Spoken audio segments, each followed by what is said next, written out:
que é um CMV saudável para uma sorveteria? CMV eu acho que realmente vai depender muito apesar do tipo de operação. Do tipo de operação. Então vamos falar, vamos pegar como exemplo, hoje eu forneço muito sorvete para vários restaurantes, então eu entro dentro de muitas operações. Vou trazer como exemplo para vocês um cliente meu que é o Pizelli lá no Iguatemi. Provavelmente, eu imagino que o CMV do Pizelli deve ser talvez até mais baixo que o meu, porque o Pizelli deve ter uma despesa com o pessoal extremamente alta de equipe, e maître, sommelier, etc. Eu imagino, entendeu? Então, eu acho que não existe uma regra para isso. Mas o que eu gosto? De pelo menos o somatório de despesa com pessoal e despesa com CMV, ambos os dois juntos somados cheguem mais ou menos até 50% da operação. Eu, Henrique, gosto disso. Então, por exemplo, sei lá, se você tem um CMV de 20 e uma despesa pessoal de 30, eu acho que está saudável, 25, 25. Então, eu gosto até pelo menos 50%. É até o número que a gente trabalha com o restaurante, ele é muito parecido com isso. E é um ponto que você está falando que eu acho interessante, porque as pessoas às vezes se prendem muito a modelos fixos. Ah, você tem que ter um CMV de 30,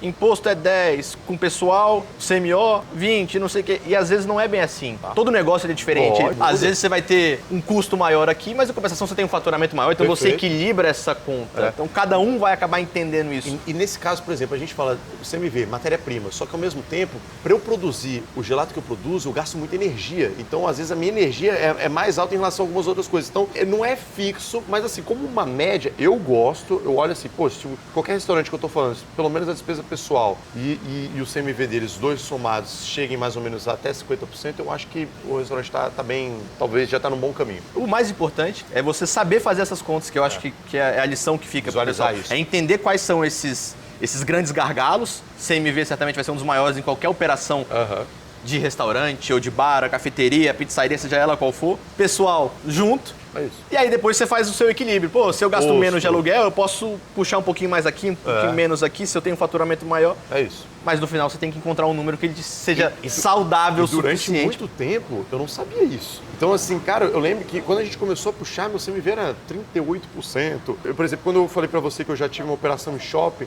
a operação de shopping representava um aluguel extremamente elevado pra mim. Então, assim, como eu não sabia, eu só ia. Você vai indo e fala, caraca, mas não tô ganhando grana, velho. Eu até vendo, mas o negócio some. Porque tem coisas erradas ali, tem percentuais errados. Um cardápio que às vezes está precificado errado, o CMV talvez seja muito mais alto. Então, uma porção que você coloca de forma equivocada vai elevar muito. Então, enfim, são várias variáveis que você vai ajustando. E como é que vocês fazem aqui? Vocês produzem tudo aqui dentro? Cara, basicamente não. 100% de tudo que a gente tem, a gente produz aqui. 100% de tudo. Então vocês fazem a produção para loja, que é aqui, e ainda fazem a produção para vender para restaurante. Tudo é aqui. E eu falo assim, 100% porque até as matérias-primas, boa parte a gente até, insumos a gente produz aqui. Vou te dar um exemplo, você olha assim, parece estranho. Mas um pistache, vamos falar de pistache. Hoje, talvez uma das coisas que eu mais vendo aqui na minha loja, que eu mais compro é pistache. Pistache é caríssimo. Em vez de eu comprar uma pasta pronta de pistache, que já até me facilitaria o processo, ou seja, um produto pré-pronto, eu compro grãos de pistache, que eu importo eles ou do Irã ou da Jordânia, a gente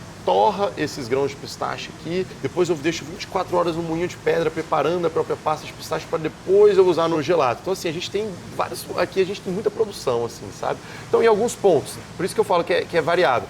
Pode ser que por eu comprar um grão, importar, etc., eu pago um pouquinho mais barato no produto do que eu comprar uma pasta pré-pronta. Só que ao mesmo tempo eu demando mais horas do meu colaborador. Então por isso que aí lá vai o CMO, talvez ele suba um pouquinho. Exatamente. Então, por isso que não é fixo, assim, CMV e tudo mais. Mas hoje a gente produz basicamente tudo aqui mesmo. E o que você me diz? Qual é a grande diferença? Que a gente tem muito isso, eu que sou leigo no assunto, sorveteria e gelateria.